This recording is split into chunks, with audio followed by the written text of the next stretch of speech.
শুনিয়ে বললেন ওরাফানা লাকা যিকরাক, ও নবী আপনার আলোচনাকে আমি আল্লাহ সমুন্নত দান করলাম।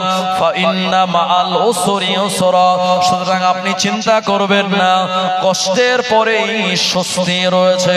ইন্না মাআল উসরি ইউসরা, অবশ্যই কষ্টের পরে স্বস্তি রয়েছে। জোরে বলুন। আমরা মাঝে মাঝে বিপদ আপদে পড়ি তো, হ্যাঁ, তখন ভাবি আল্লাহ বিপদ আমার হলো, নামাজ কালাম পড়ি, রোজা রাখি, যাকাত দেই, দান খায়রাত করি, তারপরেও আমার বিপদ। মনে রাখুন আল্লাহ যেটা করে ভালোর জন্যই করে, তবে বিপদ কারোর উপরে সদা সর্বদা থাকবে না। কেউ যদি বিপদে পড়ে সবর করে, ধৈর্য ধারণ করে, অবশ্যই আল্লাহ তার সঙ্গে থাকেন। আল্লাহ শুনিয়েছেন ফা ইন্না মাআল উসরি ইউসরা, ইন্না মাআল উসরি ইউসরা, নিশ্চয় কষ্টের সঙ্গে শান্তি আছে, নিশ্চয় দুঃখের সঙ্গে আরাম আছে। চিন্তা করা লাগবে না, এই সারা জীবন মানুষের একরকম চলে না, দুঃখ থাকবে, বিপদ আপদ বালা মুসিবত আসবে। আল্লাহ তাআলা নবীকে দিয়ে আমাদের শুনিয়েছেন ইন্না মাআল উসরি ইউসরা।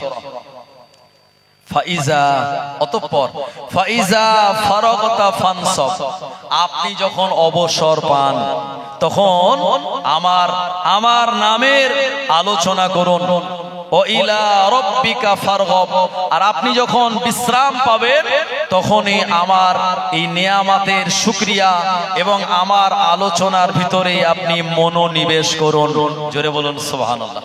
এই যে আমার আগের পীরজাদা ভাই আবুল বাশার সাহেব, তিনি বলছিলেন না যে আমাদের অন্তর হলো তিন প্রকার, হ্যাঁ, আমাদের কালব হলো তিন প্রকার, একটা হচ্ছে কালবে সালিম, আর একটা হচ্ছে কালবে মাইয়েত, আর একটা কি বললেন, কালবে মারিজ, অসুস্থ কাল। আমার ভাইজানেরা, জওয়ানেরা, যুবকেরা, সুতরাং দুনিয়ার জমিনে আমরা যদি ফিকির করি তো এই ফিকির করার মাধ্যমে আমাদের কালবে মারিজ, বিমারি রোগ, এই রোগটা ভালো হয়ে যাবে জিকিরে, ফিকিরে, আল্লাহর স্মরণে।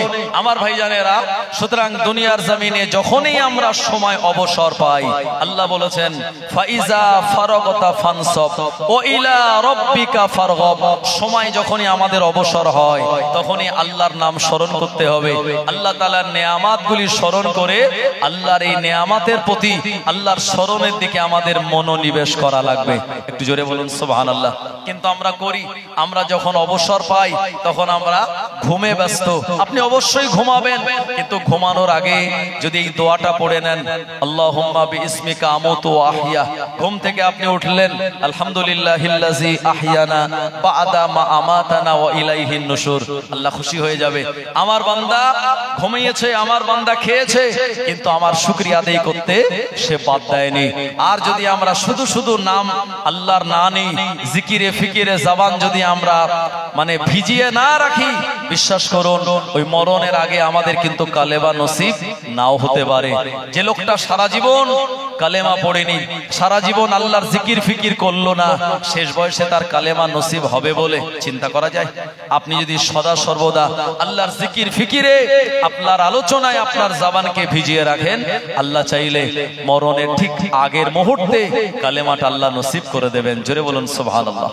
জওয়ানেরা, যুবকেরা, ও নবীর উম্মতেরা, আমাদের প্রকৃত মুমিন হওয়া লাগবে। এ দুনিয়ার জমিনে যারা মুমিন, আমার আল্লাহ তাদের জন্য 8টা জান্নাতের যাবতীয় নেয়ামতগুলি রেখে দিয়েছেন।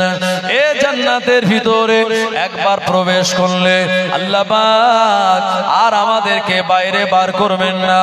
জান্নাতে মানুষের জীবনে কোনোদিন যৌবন শেষ হয়ে যাবে না।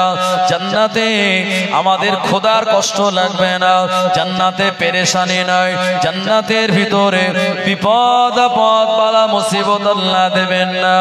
ও জওয়ানেরা, যুবকেরা, জান্নাতের সব থেকে বড় নেয়ামত হলো আল্লাহ তাআলার দিদার, আমার আল্লাহর দর্শন। জান্নাতি বান্দারা আল্লাহ পাককে দেখার পর আর জীবনের সব কিছু তাদের একটা বিরাট বড় পাওনা আদায় হয়ে যাবে। আমার আল্লাহকে সেজদা দিলাম, আল্লাহর নাম আমরা জিকির করলাম দুনিয়াতে, এত আল্লাহ আল্লাহ করলাম, ওই আল্লাহর দয়ার জান্নাতে এসে আল্লাহ দিদার নসিব হয়ে যাওয়াটা এ সময় জান্নাতীদের কাছে সব থেকে বড় পাওনা। ও মুসলমান ভাইরা আমার আপনার প্রিয় নবী মুহাম্মদুর রাসূলুল্লাহ সাল্লাল্লাহু আলাইহি ওয়াসাল্লাম তিনি শুনিয়ে দিলেন, যারা পরিমাণ ঈমান যদি আপনার ভিতরে থাকে, নবীর প্রতি ভালোবাসা মহব্বত যদি রাখতে পারেন, কিয়ামতের দিন আল্লাহর নবী আপনার আমার জন্য সুপারিশি করে দয়ার জান্নাতে নিয়ে যাবেন। মুসলমান ভাইরা আমার, আল্লাহর নবীর কাছে জিবরাইল আলাইহিস সালাম চলে আসলেন, ইয়া রাসূলুল্লাহ হাবিবাল্লাহ, আমার আল্লাহ আপনার উম্মতের জন্য একটা বিরাট বড় নেয়ামত দিয়েছেন। কি নেয়ামত? আপনার উম্মত দিগকে আমার আল্লাহ এমন করে 70,000 আপনার উম্মতকে বিনা হিসাবে জান্নাত দিয়ে দেবেন। আল্লাহর নবী কথাটা শুনে সন্তুষ্ট হলেন না, কারণ সংখ্যাটা অত্যন্ত অল্প। নবী পাকের সাহাবীরা তো 2.25 লক্ষ। আল্লাহর নবী বললেন, আখি জিবরাইল, এই সংখ্যাটা কি আর একটু বাড়িয়ে দেওয়া যাবে? আমার আল্লাহ সংখ্যা কি আর একটু বাড়িয়ে দেবেন? জিবরাইল আলাইহিস সালাম বললেন, না না না ইয়া রাসূলুল্লাহ, সংখ্যা আর বাড়ানো যাবে না, এটা আল্লাহ তাআলার পক্ষ থেকে নির্দেশ। তবে আপনি যদি বলেন আপনি আখিরি জামানার নবী, আল্লাহ তাআলার প্রিয় নবী, ভালোবাসার নবী, আপনার জামানের খাতিরে আমার আল্লাহ এই সংখ্যাটা বাড়িয়ে দেবেন। ও জওয়ানেরা, যুবকেরা, জিবরাইল আলাইহিস সালাম আমার আল্লাহকে জিজ্ঞাসা করলেন, আমার আল্লাহ শুনিয়ে দিলেন, ও জিবরাইল, আমার নবীকে শুনিয়ে দাও 70,000 যারা বিনা হিসাবে জান্নাতে যাবে, ওই 70,000-এর প্রতিটা মানুষ আর আরো 70,000 জনকে যাদের ঈমান থাকবে তাদের জন্য সুপারিশি করে আমার দয়া জান্নাতে তারা নিয়ে আসতে পারবে। আরো জোরে বলুন, 70,000 বিনা হিসাবে আল্লাহ দয়ার জান্নাত দেবেন। এরপরে যে 70,000 যাবেন, 70,000-এর প্রতি একজন আরো 70,000-এর জন্য আল্লাহর দরবারে সুপারিশি করতে পারবেন। তবে শর্ত হলো ঈমান নিয়ে কবরে যাওয়া লাগবে। ঈমান নিয়ে, ঈমান হারিয়ে গেলে এটা কিন্তু আমাদের নসিবে ফায়দাটা আসবে না। শর্ত হলো ঈমান নিয়ে যাওয়া। আমার ভাইজানেরা, তাহলে 7 7 49 মানে 490 কোটি উম্মতকে আল্লাহ আমাদের নবীর খাতিরে বিনা হিসাবে জান্নাতে দিয়ে দেবেন। জোরে বলুন। আমরা দোয়া চাই, আল্লাহ ওই 4,90,00,000 উম্মতে মুহাম্মাদি যারা জান্নাতে যাবে, আমরা যেন 4,90,00,000-এর ভিতরে প্রবেশ করতে পারি। কারণ আল্লাহ যদি আমাদের হিসাব নেন, আমরা দিতে পারবো বলে মনে হয়। এজন্য নবী পাক বলেছেন, তোমরা মোনাজাতে একটা দোয়া করবে, আল্লাহুম্মা হাসিবনা হিসাবান ইয়াসীরা, আল্লাহুম্মা হাসিবনা হিসাবান ইয়াসীরা। ও রব্বুল আলামিন, আল্লাহ আপনি আমার হিসাবটাকে আসান করে দিন, সহজ করে দিন। আমার আল্লাহ যাকে জান্নাতে দেবেন বলে নিয়াত করবেন, ওই বান্দার জন্য আল্লাহ কঠিন হিসাব নেবেন না, তার হিসাবটাকে হালকা করে দয়ার জান্নাতে দিয়ে দেবে। ভরসা রাখতে হবে আল্লাহর উপরে। আমার ভাইজানেরা, ভরসা যদি আল্লাহর উপরে থাকে আর দিলটা যদি আপনি নরম করতে পারেন, আমার আল্লাহ আপনার উপরে এহসান করবেন। আমার আল্লাহ আপনার প্রতি দয়া রহমত দিয়ে পরিপূর্ণ করে দয়ার জান্নাত দেবেন। আর যদি আপনি কঠোর হন দুনিয়ার মানুষের প্রতি, আপনি দুনিয়ার মানুষকে যদি অপবাদ দেন, আমার ভাইজানেরা, আমার আল্লাহ আপনার প্রতি কঠোর হয়ে যাবেন। ইমাম মালিক রাহমাতুল্লাহ আলাইহি, 4 ইমামের এক ইমাম, ইমাম মালিক রাহমাতুল্লাহ আলাইহির জামানায় একটা ঘটনা ঘটেছিল। কিতাবের ভিতরে লিখিত আছে ঘটনাটা ঠিক এই রকম। ইমাম মালিক রাহমাতুল্লাহ আলাইহির জামানায় একজন পর্দানশীন আল্লাহর নেক বান্দি ছিলেন। উনি বোরকা পরিহিত অবস্থায় পানির কলসি কাঁকে করে নিয়ে বাড়ি যাচ্ছিলেন। আর যে রাস্তা দিয়ে যাচ্ছে ওই রাস্তার ধারে আর একজন মহিলার বাড়ি ছিল। সেই মহিলাটা এই বোরকা পরিহিতা কলসি কাঁকে করে নিয়ে বাড়ি যাওয়া মহিলাটাকে দেখে বলছে, এই মহিলাটা জেনাকার, এই মহিলাটা ব্যভিচারিণী, এই মহিলাটার চরিত্র ভালো না। জোরে বলুন নাউজুবিল্লাহ। একজন মহিলা বোরকা পরে কলসি কাঁকে করে নিয়ে যাচ্ছে, আর অপর আরেকজন মহিলা এই কথা বলেছে। আমার ভাই জানেরা, ও নবীর উম্মতেরা, সোনা মানিকেরা, এই মহিলাটা মানে যে বোরকা পরিহিতা কাকে কলসি নিয়ে বাড়ি যাচ্ছিল, কয়েকদিন পর ওই মহিলাটার ইন্তেকাল হয়ে গেল। এলাকার মানুষেরা তারা খবর পেয়ে সবাই আফসোস করতে লাগলো, এ মহিলাটা ভালো ছিল, নেক বান্দি ছিলেন, অথচ দুনিয়ার জমিন থেকে বিদায় নিয়েছে। অল্প সময় আল্লাহর উপরে রাজি আর খুশি হয়ে গেলেন। ও মুসলমান ভাইরা আমার, কিন্তু যে মহিলাটা অপবাদ দিয়েছিল, ওই মহিলাটাই কোন মহিলা মানুষ মারা গেলে ওই লাশগুলিকে এই মহিলাই গোসল দিত। কারণ শরীয়তের মসলা হলো, যদি মহিলা ইন্তেকাল করে, স্ত্রী ইন্তেকাল করে, স্বামী তাকে গোসল দিতে পারবে? কেন পারবে না? কারণ যেই মারা যায় স্বামী কিংবা স্ত্রী যে কোনো একজন, বিয়ের যে আবদ্ধ থাকে, বিয়ের বন্ধন থাকে, ওটার সঙ্গে সঙ্গে ডিটাচ হয়ে যায়। আমার ভাইরা, ওই মহিলাটা এসে তাকে গোসল দিচ্ছে। কাকে গোসল দিচ্ছে? যার বিরুদ্ধে এরকম একটা কথা বলেছিল। ভাই আবার গোসল দেওয়ার সময় এই উরতের এখানে হাত যেই দিয়েছে, আর সঙ্গে সঙ্গে যে গোসল দিচ্ছিল তার হাত ওই মৃত ব্যক্তির হাতের সঙ্গে লেগে গেছে, উরতের সঙ্গে লেগে গিয়েছে, এমন আপনার জুড়ে গিয়েছে, কোনোভাবেই আর ছাড়াতে পারে না। এই মহিলাটা অনেক চেষ্টা করলো, ও মুসলমান আমার, কিন্তু লাশটাও সরে না, মহিলার হাতও ছাড়ে না। এলাকায় ঘটনাটা ভাইরাল হয়ে গেল, হাজার হাজার লোকজন চলে আসলো দেখার জন্য। অনেক প্রচেষ্টা করার পর এই হাত যখন ছাড়ানো যায় না, এ সময় কিছু মানুষেরা বললো, এক কাজ করো, এ মহিলাটার হাত কেটে দাও, দিয়ে তার হাতটা আলাদা করো। কিন্তু মহিলা কাঁদতে লাগলো, না না না, আমার হাত কেটে দিলে আমি তো পঙ্গু হয়ে যাব, আমার ভালো হাতটাই তো চলে যাবে। এই মহিলা রাজি হলো না। এ সময় কিছু মহিলারা, কিছু মানুষেরা বলল, এই মৃত ব্যক্তির আপনার উরতের চামড়া কেটে দাও, এই চামড়াটা কেটে দিলে তার হাতটা আলাদা জুদা হয়ে যাবে। ও মুসলমান আমার, কিন্তু যারা মৃত ব্যক্তির আত্মীয় স্বজন, তারা বলল, মরা ব্যক্তির গায়ের চামড়া আমরা কাটতে দেব না। উপায় কি? কোন রকম ভাবে হাত ছাড়ানো যায় না। পরিশেষে ইমাম মালিক রহমাতুল্লাহ আলাইহির কাছে মসলাটা নিয়ে যাওয়া হলো। হুজুর, এই ব্যাপার। ইমাম মালিক রহমাতুল্লাহ আলাইহি তিনি শুনে বললেন যে আমি এখান থেকে ফতোয়া দিলে হবে না, আমাকে স্পটে জায়গায় যেতে হবে। ইমাম মালিক রহমাতুল্লাহ আলাইহি ওই স্পটে, ওই জায়গায় চলে আসলেন। এসে যে মহিলার হাত মৃত ব্যক্তির উরতের সঙ্গে, উরুর সঙ্গে লেগে গিয়েছিল, ওই মহিলাকে বলছে, খুব ভালো করে বলো তো, এই মহিলার সম্পর্কে তুমি কোনোদিন কোনো খারাপ কথা বলেছিলে? যে গোসল দিচ্ছিল সে বলছিল, হ্যাঁ, আমি একদিন আমার বাড়ির পাশেই দাঁড়িয়েছিলাম, আর এই মহিলাটা কলসি কাঁকে করে নিয়ে বাড়ির পথে রওনা হচ্ছিল পানি নিয়ে, আমি তাকে দেখে এরকম একটা জবানে কথা বলেছিলাম। আমার ভাই জানেরা, ইমাম মালিক রাহমাতুল্লাহ আলাইহি বললেন, না না না, যে কথাটা তুমি এই মহিলার এগেনস্টে তুমি বলেছিলে, এই কথাটা সত্য নয়, এটা মিথ্যা কথা, এটা ইলজাম দেয়া হলো, এটা অপবাদ দেয়া হলো। আরবিতে এটাকে বহতান বলে।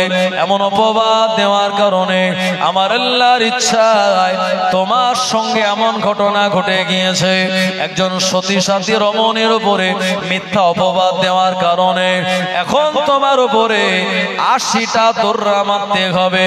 শরীয়ত এ ফয়সালা দিয়ে দিয়েছে।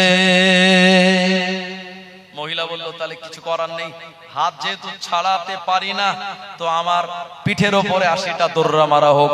আমার ভাইজানেরা, ইমাম মালিক রহমাতুল্লাহ আলাইহি বললেন, যে এই চাবুক মারো দোররা মারো তার পিঠের ওপরে 80টা। কেন? সতী সাথী একজন রমণীর উপরে মিথ্যা অপবাদ দিয়ে দিয়েছে। আমার ভাইজানেরা, চাবুক মারা শুরু হয়ে গেল, দোররা মারা শুরু হয়ে গেল।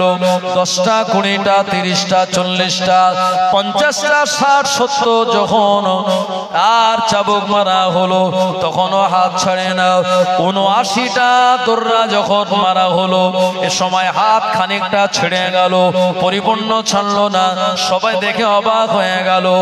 80টা চাবুক ওই অপবাদ যে দিয়েছিল তার পিঠে মারার কারণে সঙ্গে সঙ্গে তার হাতটা ছেড়ে গেল। ওই এলাকার মানুষেরা বুঝতে পারলো একজন মহিলার উপরে অপবাদ দেওয়া এটা আল্লাহ তাআলার কাছে কত অপছন্দনীয়। ও মুসলমান আমার, নারী হোক পুরুষ হোক, কোন কথা কারোর ব্যাপারে আমরা যদি শুনি ওটা যাচাই বাছাই না করে বলে বেড়ানো যাবে না। নবী আমার হাদিসের ভিতরে জানিয়ে দিলেন, কাফা বিল মারওয়াতি কাযিবান আইহাদিসা বিকুল্লি মা সামিয়া।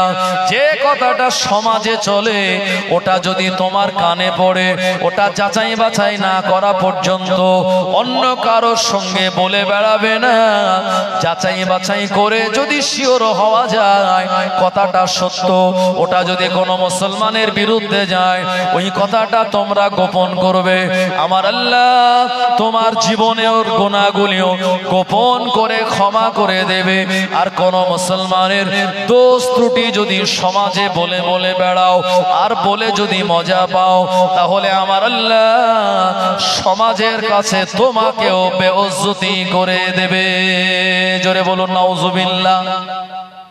আমরা তো এরকম একটা সুযোগ পাওয়ার অপেক্ষায় থাকি যে চায়ের দোকানে যদি কারোর বিরুদ্ধে একটা কোনো কথা আলোচনা হয়, জি বিশ্বনবী বললেন ওটা যাচাই বাছাই করবে।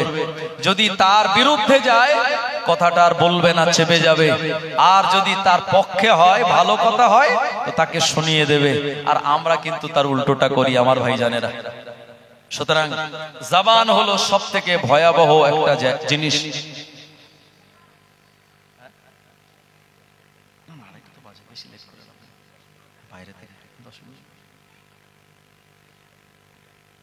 দুরূদ শরীফ আল্লাহুম্মা সাল্লি আলা সাইয়্যিদিনা মাওলানা মুহাম্মদ ওয়া আলা আলি সাইয়্যিদিনা।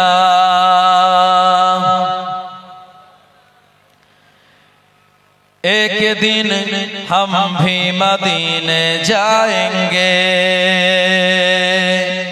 एक दिन हम भी मदीने जाएंगे, मुस्तफा नजर करम फरमाएंगे, मुस्तफा नजर करम फरमाएंगे।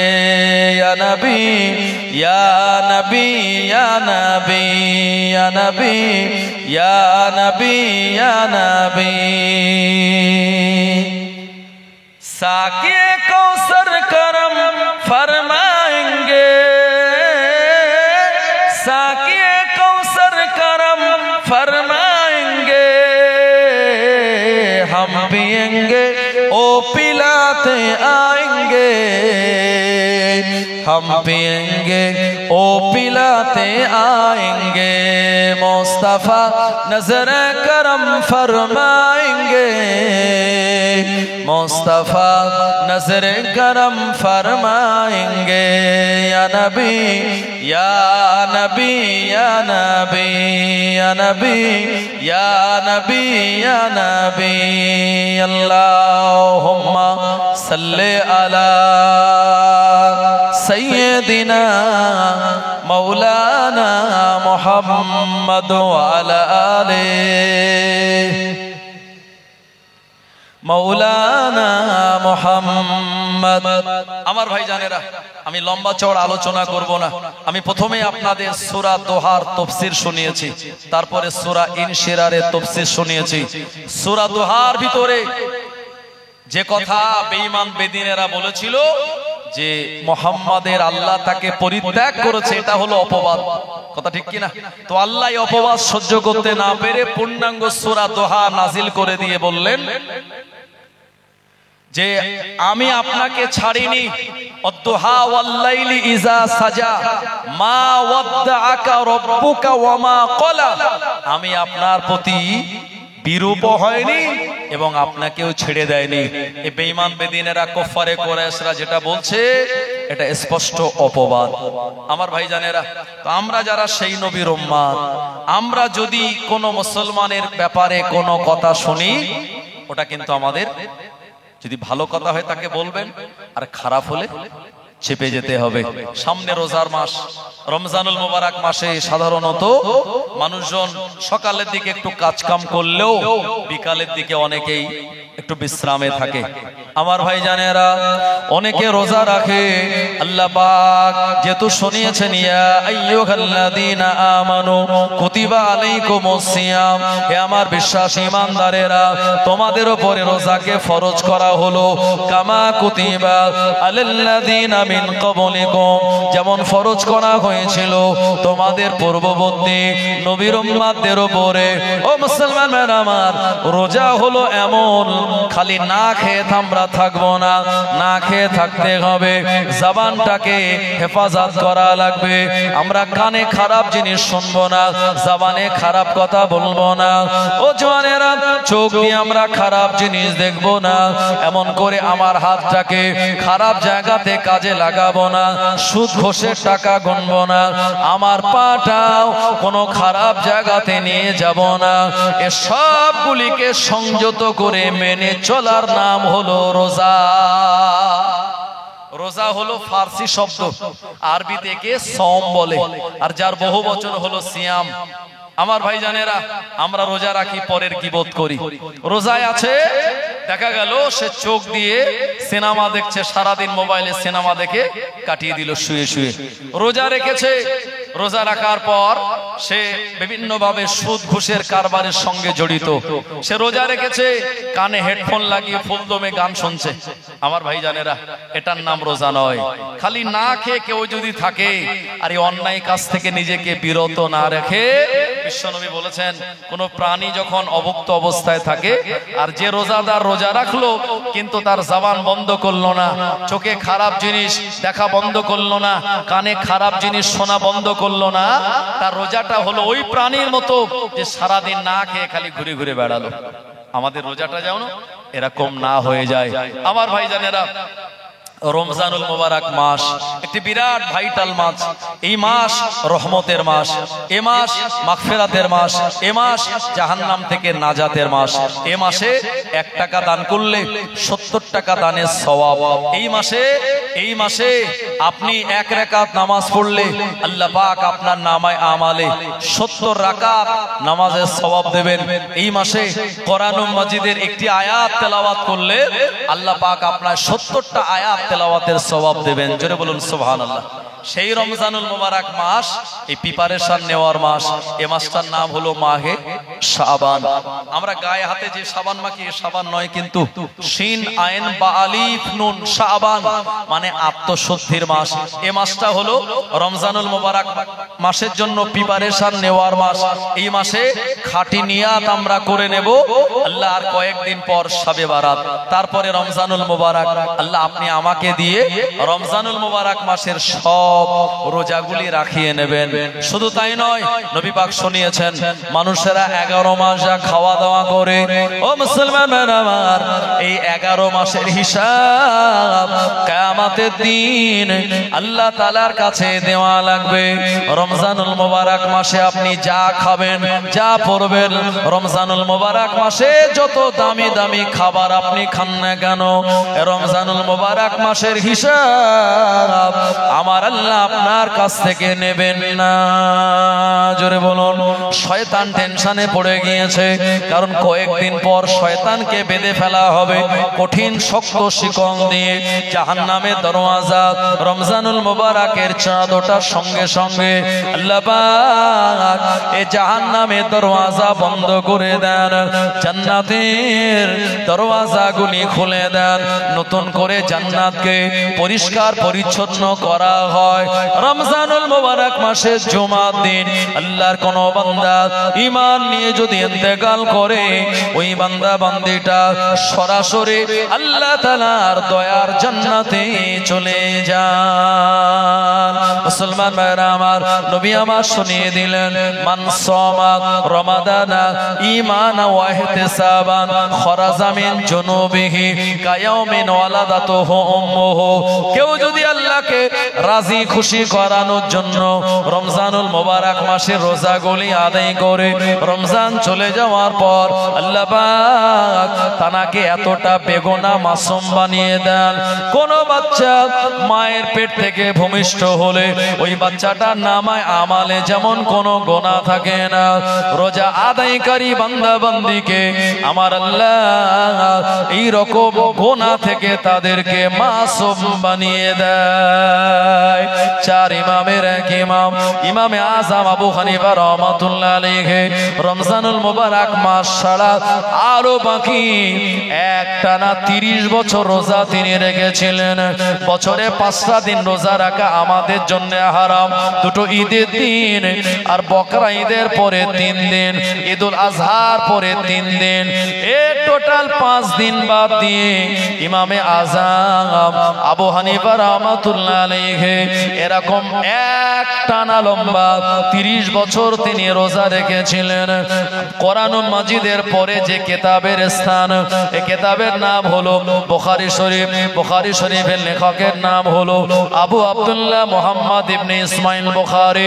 ইমাম বুখারী দুনিয়ার জমিনে 194 হিজরিতে জন্মগ্রহণ করেছিলেন, 256 হিজরিতে দুনিয়ার জমিন থেকে বিদায় নিয়েছিলেন। ইমাম বুখারী ইন্তেকাল হওয়ার আগে তার শরীরটা যখন দুর্বল হয়ে গেল, আল্লাহকে দোয়া করে বলেছিলেন, আমার আল্লাহর কাছে মোনাজাত করে বলেছিলেন, ও রব্বুল আলামিন আল্লাহ, আপনার নবী পাকের হাদিস মানুষের কাছে শুদ্ধভাবে সহিভাবে পৌঁছে দেওয়ার জন্য আমি মদিনার মসজিদে নববী শরীফের পাশে বসে বসে একটানা লম্বা 16টা বছর ধরে আমি বুখারী শরীফ লিখলাম। এই বুখারী শরীফের ভিতরে টোটাল 7563টা হাদিস ইমাম বুখারী রাহমাতুল্লাহ আলাইহি লিপিবদ্ধ করেছেন। এটা দোহাই দিয়ে বললেন, ও রব্বুল আলামিন আল্লাহ, আপনি আমায় রমজানুল মোবারক মাসের পর রমজানুল মোবারক মাসের রোজাগুলি আদায় করানোর পর আপনি আমার মৃত্যু দেবেন। ইমাম বুখারীর দোয়া আল্লাহ তাআলার দরবারে কবুল হয়েছিল 256 হিজরিতে। ইমাম বুখারী রাহমাতুল্লাহ আলাইহি 1 মাস সুস্থ হালাতে রোজা রাখার পর যখন শাওয়ালে চাঁদ উঠলো, ঈদের চাঁদ উঠলো, ওই ঈদের দিন রাতের বেলা ইমাম বুখারী রাহমাতুল্লাহ আলাইহি দুনিয়ার জমিন থেকে ইন্তেকাল করেছিলেন। জোরে বলুন, ইন্না লিল্লাহি ওয়া ইন্না ইলাইহি রাজিউন।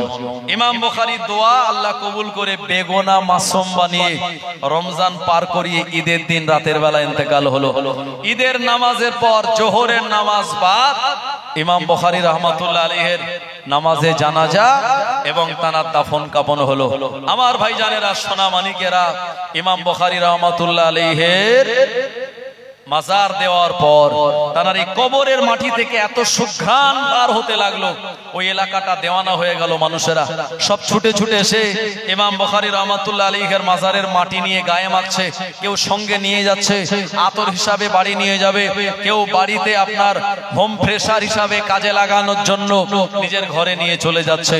তাড়াতাড়ি ইমাম বুখারী হুজুরের কবরটাকে ভালো করে ঘিরে দেওয়া হলো, এই মাজার থেকে কেউ যেন মাটি আর নিতে না পারে, কারণ সবাই যদি এই মাটি নিয়ে চলে যায় ইমাম বুখারী হুজুরের কবরটা খালি হয়ে যাবে। কথা ঠিক কি না? তো আল্লাহর ওলি যারা হন, আল্লাহর নেক বান্দা যারা হন, তাদের কবর থেকে এমন খুশবু বার হয়। আপনারা জানেন ফুরফুরা শরীফের মুফতি আজম মেজলা হুজুর পীর কেবলা রাহমাতুল্লাহ আলাইহির বড় সাহেবজাদা হুজুরে হযরত পীর আল্লামা সাইফুদ্দিন হুজুর রাহমাতুল্লাহ আলাইহি, তানার ইন্তেকাল হয়েছে আজ থেকে প্রায় 5-6 বছর আগে। হুজুরের একজন মুরিদ তানার মাজারটা জিয়ারত করার জন্য গেল। গেল, সেখানে গিয়ে একটা সুঘ্রাণ তানার নাকের ভিতরে চলে এসেছে। হুজুরের মাজারটা ভালো করে দেখছে, দেখছে যে মাজারের একটা সাইড ভেঙে গিয়েছে আর সেখান থেকে সুন্দর সুঘ্রাণ চারিদিকে ছড়িয়ে পড়ছে। জোরে বলুন মুসলমান ভাইরা আমার, ও নবীর উম্মতেরা, সরদারপাড়া গ্রামের আমার মুসল্লি বাবাজি গণেরা, হুজুরের আওলাদকে খবর দেয়া হলো, আরো জানার ওখানে ছিলেন সবাইকে খবর দেয়া হলো। সবাই এসে অবাক হয়ে গেল, সবাই এসে দেখে তারা অবাক হয়ে গেল। আল্লাহর ওলির মাজারের ভিতর থেকে সুগন্ধি বার হয়। জোরে বলুন। ভাইজান হুজুর আসছেন, হুজুরের সম্মানার্থে সবাই একটু দাঁড়িয়ে যান আর প্রাণ খুলে তাকবীর, নারে তাকবীর, নারে তাকবীর। औलादे मुजाद्दिदे ज़मान, औलादे मुजाद्दिदे ज़मान, जनाब पीरजादा मोहतरम भाईजान हुजूर केबला, नारे तकबीर, नारे तकबीर। সরদারপাড়া গ্রামবাসীর পরিচালনায়, যুবক বৃন্দের প্রচেষ্টায় এক মহতি ইসালে সওয়াব, নারে তাকবীর। হিজবুল্লাহ, আহলে সুন্নাত ওয়াল জামাত, মুজাদ্দিদে জামানে সিলসিলা, মাসলাকে মুজাদ্দিদে জামান, নারে তাকবীর। সরদারপাড়া গ্রামের বাৎসরিক ইসালে সওয়াব, সরদারপাড়া গ্রামবাসীদের সহযোগিতায়, যুবকবৃন্দের পরিচালনায় মহান ইসালে সওয়াব, নারে তাকবীর। জনাব ভাইজান হুজুর কেবলা সিলসিলায়ে হক